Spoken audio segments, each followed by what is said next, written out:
Next is letter F. Yes. Write the small letter F. Share lang mo, share. Sige, sige, go. Why, thank you. Very good. Next is the letter G. The big letter G.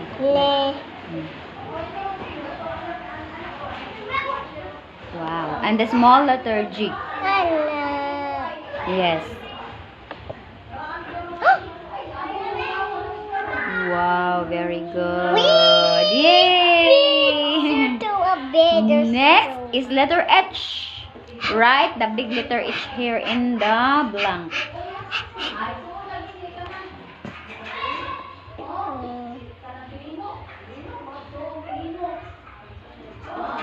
Wow! The other one. Okay, very good. And the small letter H. Yes, like that. Very good. Next, we are going to draw an envelope here. Do you know how to draw an envelope, Azzy? Like that, oh. Like a square. Like a rectangle. Then you put an undercurve here. Mom!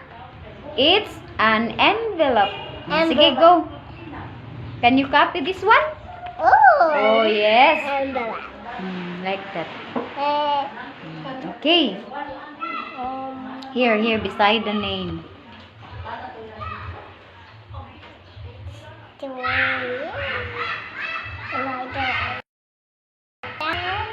Wow. Yes. Anna? Yes. Oh, yay! Next is you draw an egg. Only one egg. One egg. Yeah. Wow, very good. You draw, you are going to write the number 8 like this one.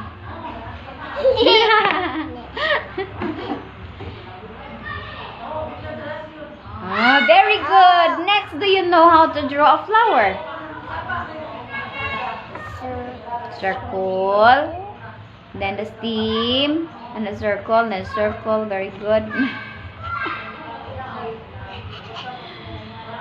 Very good. Next, you are going to draw a glass like this one. Oh, glass.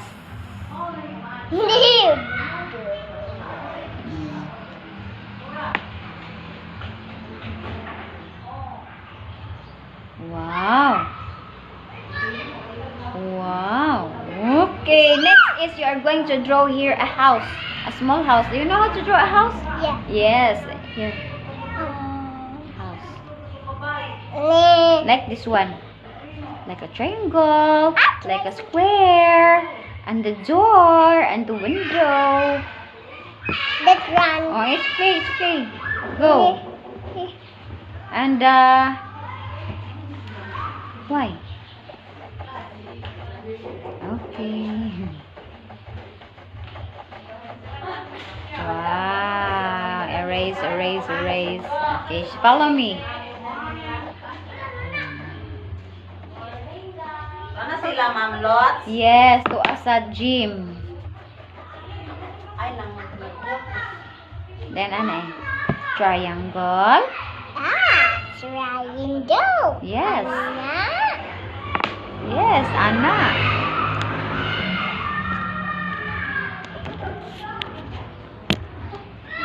Then after the triangle, we're going to draw here a square. Very good. It's a house. Then the door and the window. It's a small little house. Wow. Wow. Very good. Good job, Azzy. Smile.